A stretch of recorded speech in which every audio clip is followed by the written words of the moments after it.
Assalamualaikum warahmatullahi wabarakatuh. Kembali lagi bersama saya Abdi dalam channel di Audiobox Indonesia.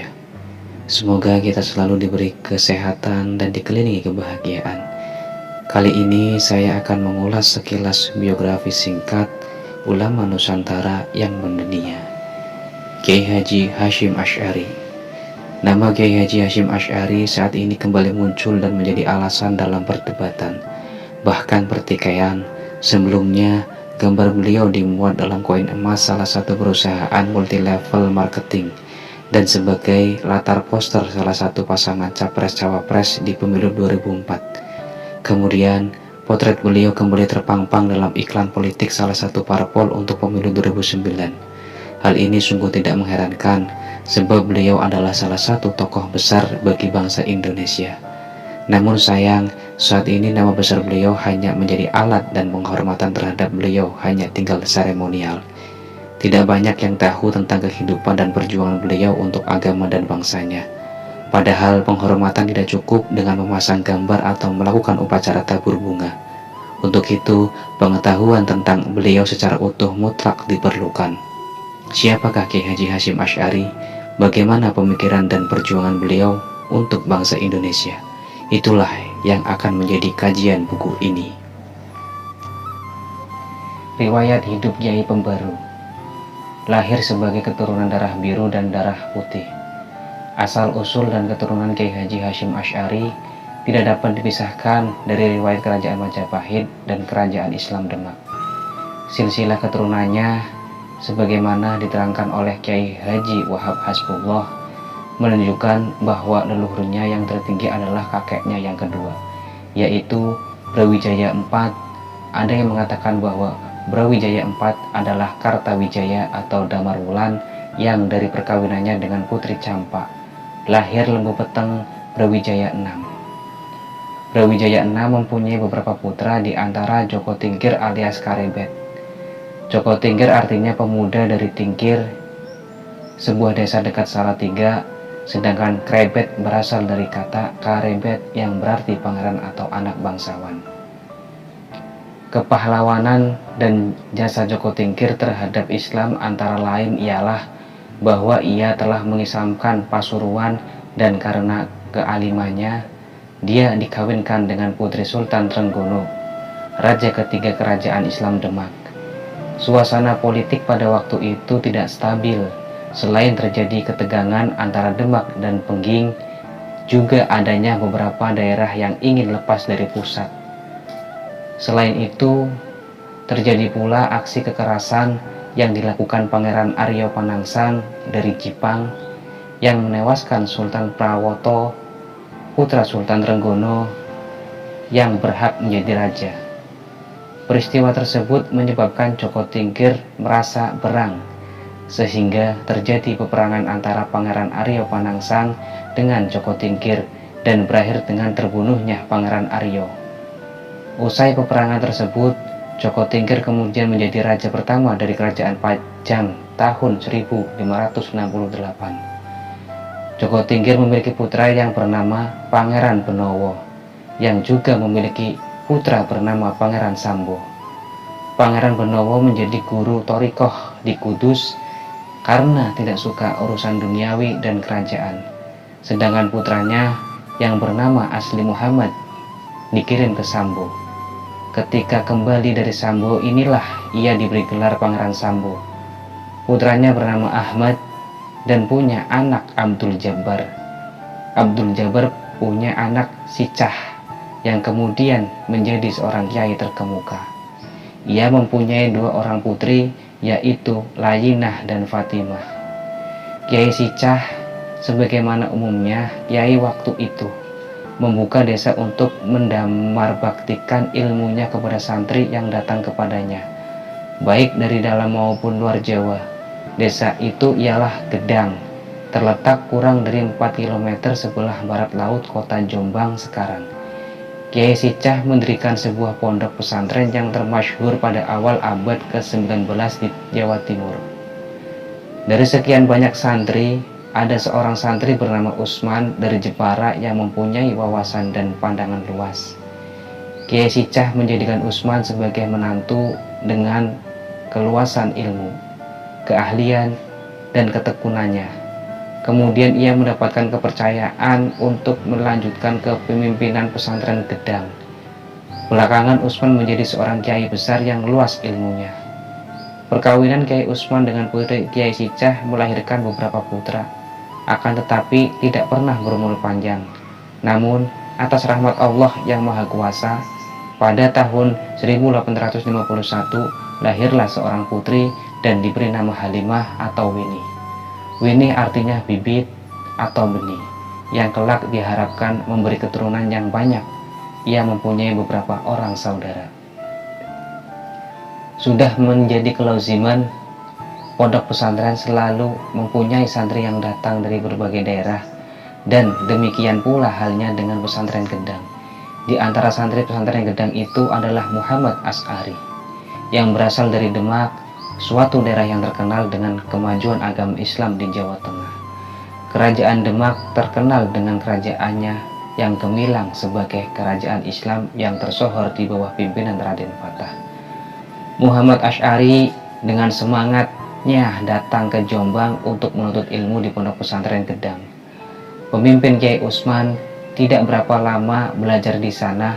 Muhammad Asy'ari ditunjuk sebagai lurah pondok. Karena akhlaknya baik, rajin, dan pandai bergaul, tertariklah hati Kiai Utsman, hingga akhirnya ia ditunangkan dengan Halimah putra Kiai sendiri. Dari perkawinan mereka lahirlah Muhammad Hasyim yang kelak di kemudian hari menjadi orang besar dan diakui pemerintah sebagai pahlawan perintis kemerdekaan nasional, yang lebih dikenal dengan nama Kiai Haji Muhammad Hasyim Asy'ari. Sementara itu, Akar Hanaf menyebutkan di dalam bukunya bahwa garis silsilahnya dari ibu adalah sebagai berikut: Muhammad Hasyim Asy'ari bin Halimah binti Layyinah binti Sicah bin Abdul Jabbar bin Ahmad bin Pangeran Sambo bin Pangeran Benowo bin Joko Tingkir Mas Karebet bin Prabu Brawijaya IV Lembu Peteng Raja Majapahit terakhir.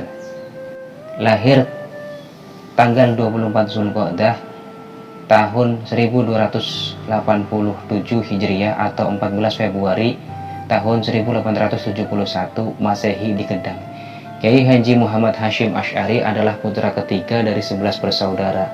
Nama lengkap beliau Muhammad Hasyim Asy'ari bin Abdul Wahid bin Abdul Halim, yang mempunyai gelar Pangeran Bona, bin Abdul Rahman, yang dikenal dengan Jaka Tingkir Sultan Hadiwijoyo, bin Abdullah bin Abdul Aziz bin Abdul Fatih bin Maulana Ishaq dari Raden Ainul Yakin, yang disebut dengan Sunan Giri.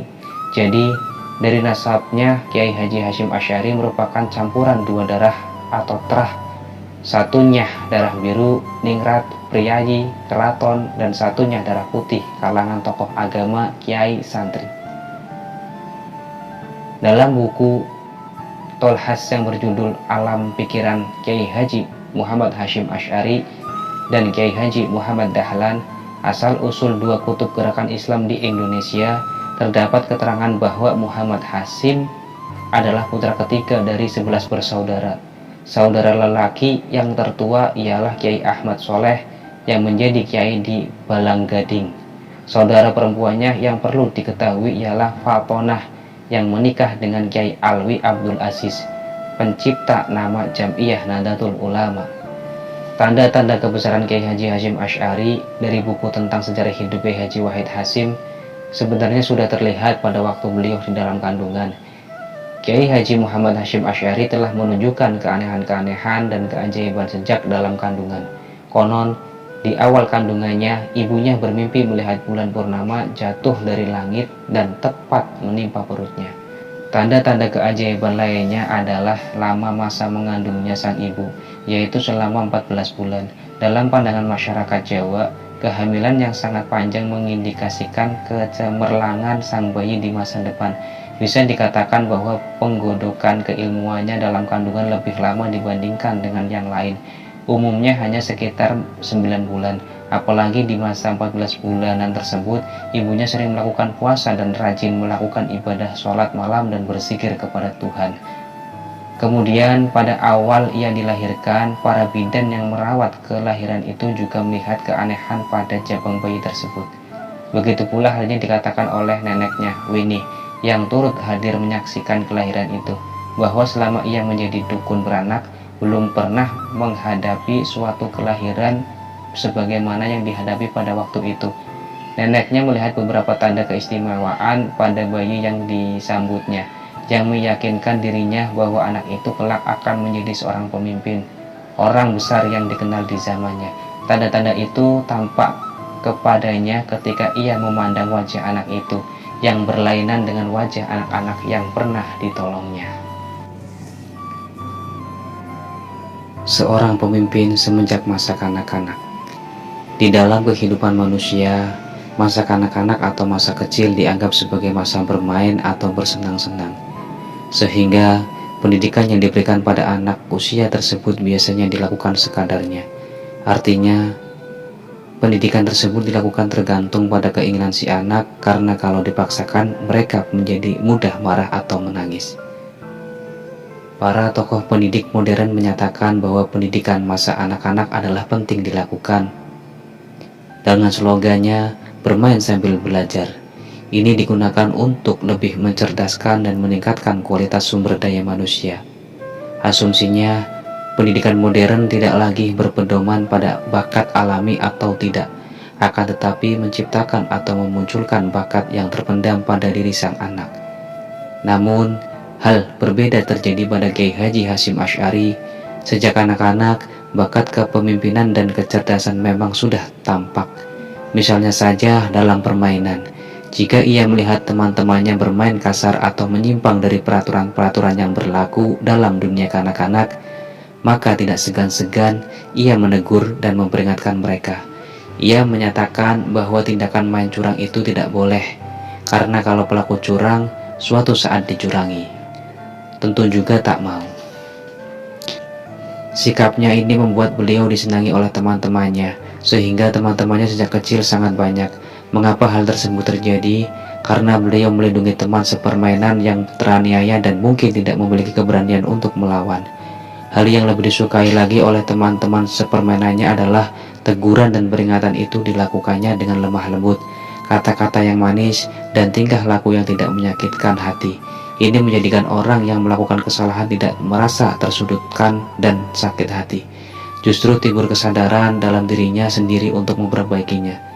Perilaku yang telah tertanam sejak kecil ini tetap bertahan sampai akhir hayatnya.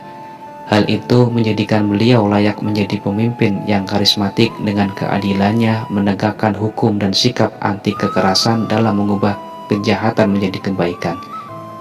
Oleh sebab itu, tidak heran jika sejak kecil beliau dipatuhi oleh teman-teman sepermainannya dan di masa matangnya menjadi ulama kesohor dengan jutaan umat yang menghormatinya, bahkan sampai saat ini. Pola pengelolaan konflik yang ditangani secara lembut dengan mendamaikan kedua belah pihak ini tampaknya sudah terpatri dalam kehidupan beliau. Oleh sebab itu, ketika terjadi pertentangan antara kubu Islam modernis dan tradisionalis, beliau mampu berdiri di antara kedua belah pihak untuk mendamaikannya. Padahal posisi beliau ketika itu adalah sebagai ketua penasehat NU, Islam tradisionalis. Perjalanan perjuangan hidupnya dari hari ke hari semakin meningkatkan karismanya, sehingga tidak heran ketika banyak organisasi Islam bersatu melalui wadah seperti MIAI dan Masumi. Beliau selalu diminta menjadi ketua kehormatannya. Ini bukan hanya sebagai bentuk penghormatan atas kepemimpinan beliau, akan tetapi juga sebagai pengawal persatuan tersebut, di mana saat itu sulit menandingi kapasitasnya sebagai orang yang disegani kawan, lawan, bahkan penjajah.